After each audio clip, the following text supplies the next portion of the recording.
दोस्तों, मेरे वरिष्ठ कॉलीग्स मेरे साथ हैं। हम लोग अभी चुनाव आयोग से आए हैं। विभिन्न कंप्लेंट्स थी। मैं 3-4 बिंदुओं को बहुत संक्षिप्त रूप से आपके सामने रखना चाहता हूं। पहला बिंदु है जो हमने कहा चुनाव आयोग को कि किसी परोक्ष रूप से साइलेंस पीरियड में जो चुप्पी रहने का समय होता है 48 घंटे चुनाव के पहले, उसमें कोई भी नहीं, चाहे कितना बड़ा लीडर हो, वो किसी रूप से सीधे रूप से या परोक्ष रूप से कैंपेनिंग नहीं कर सकता। हमें कोई आपत्ति नहीं है कोई व्यक्ति, कोई लीडर कुछ भी करे, मौन व्रत रखे या कैंपेन करे, लेकिन वो साइलेंस पीरियड में इनडायरेक्ट कैंपेनिंग नहीं होनी चाहिए। हमने ये कंप्लेंट रखी है कि माननीय प्रधानमंत्री ने जो घोषणा की है कि वो एक मौन व्रत में बैठेंगे 30 तारीख की शाम से। आप जानते हैं कि जो चुप्पी का समय है वो 30 तारीख की सुबह 7 बजे से लेकर 1 तारीख तक चलता है। ठीक उसके बीच में माननीय प्रधानमंत्री ने घोषणा की है। ये सीधा आदर्श संहिता का उल्लंघन है।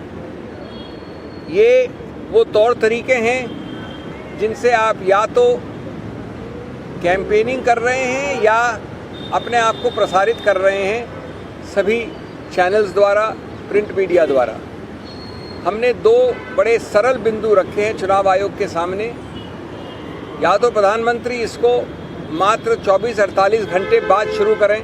1 तारीख की शाम को वो हर प्रकार का आध्यात्म मौन व्रत कर सकते हैं अगर वो चाहें तो, और या अगर वो इंसिस्ट करते हैं कि कल शाम को 30 तारीख की शाम को शुरू करेंगे जैसा कि घोषणा में आया है, तो ये आवश्यक होना चाहिए प्रतिबंध चुनाव आयोग द्वारा कि इसका प्रसारण न प्रिंट न देखने वाली मीडिया, विजुअल मीडिया के द्वारा प्रतिबंधित होना चाहिए। वो खुद कैंडिडेट हैं इस आखिरी चरण में। 55 करीब 55 के आसपास कॉन्स्टिट्यूएंसीज हैं और इस प्रकार का प्रसारण बिल्कुल नहीं अनुमति मिलनी चाहिए। हमारा दूसरा एक मुद्दा है संक्षिप्त में कि बड़े भद्दे, अभद्र, भर्त्सना योग्य बीजेपी फॉर इंडिया के औपचारिक ऑफिशियल हैंडल से इश्तिहार निकाले जा रहे हैं जिसमें धर्मों और समुदायों के बीच में सीधा वैमनस्य फैलाने का एक सीधा प्रयत्न नहीं है, सीधा वैमनस्य फैलाया जा रहा है। हमने एक इश्तिहार रखा बीजेपी फॉर इंडिया के हैंडल से जिसमें एक अल्पसंख्यक के पास जाकर दूसरा आदमी किसी और के पास जाता है और कहता है, हिंट करता है कि हम आपका सामान लेकर उस अल्पसंख्यक को दे देंगे। और वो कांग्रेस के नाम पे चलाती है, बीजेपी फॉर इंडिया के हैंडल से कांग्रेस का नाम सीधा लेती है।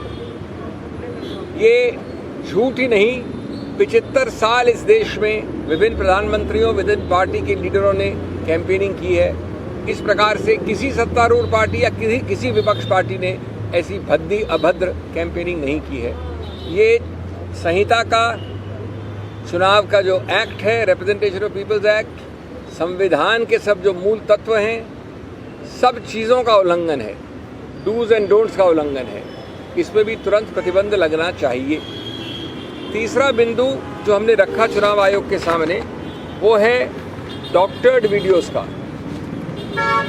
जब कोई और थोड़ा सा भी अनजाने में भी अगर फेक वीडियो या डॉक्टर्ड वीडियो चलाता है तो हमने देखा है कि कंप्लेंट्स होती हैं, चुनाव आयोग तुरंत एक्शन लेता है। कई बार गलत फेक कंप्लेंट्स की हैं सत्तारूढ़ पार्टी ने। हमने उनके समक्ष एक कंप्लेंट रखी है जिसमें कि सीधा राहुल गांधी के भाषण को विकृत किया गया। राहुल गांधी ने आप लोगों के सामने उस भाषण में, उस रैली में 3 बार हिंदी और अंग्रेजी में दोनों बार कहा कि आप नोट कर लीजिए कि 4 तारीख के बाद इस देश में प्रधानमंत्री के पद पे नहीं रहेंगे।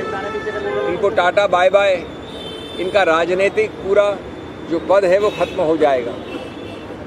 उसी वीडियो को उसी भाषा में चलाकर एक बहुत बड़े बीजेपी भाजपा के समर्थक ने, जिसके 66,000 व्यूज़ हैं, उसमें सिर्फ 2 शब्द बदले और कहा कि राहुल गांधी कह रहे हैं कि 4 तारीख के बाद प्रधानमंत्री मोदी ही आएंगे।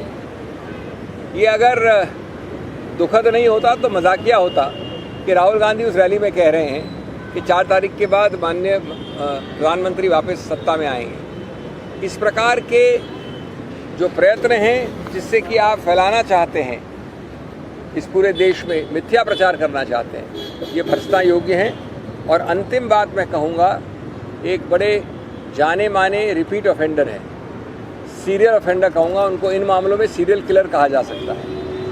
और मैंने कहा विनम्रता से चुनाव आयोग को कि जब तक आप इनको प्रतिबंधित नहीं करेंगे, कड़े शब्द नहीं करेंगे, इनके विरुद्ध बहुत स्ट्रॉन्ग कार्रवाई नहीं करेंगे, तो ये बार बार ज़्यादा बुलंद होकर ये गलती करेंगे। उनका नाम है श्री हेमंत शर्मा।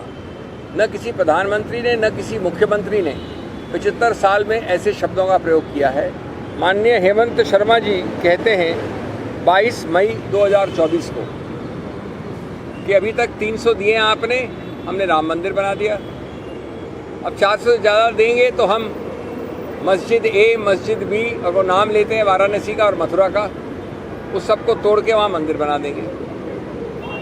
मैं समझता हूँ कि ये जो उदाहरण दिए हमने, एक नहीं सभी के सब, ये इस आधार पे चल रहे हैं कि इस देश में न संविधान है, न किसी चीज़ जिसको आप धर्मनिरपेक्षता कहते हैं वो है, न चुनाव आयोग है, न अनुच्छेद 324, 329 है, न मॉडल कोड ऑफ कॉन्डक्ट है।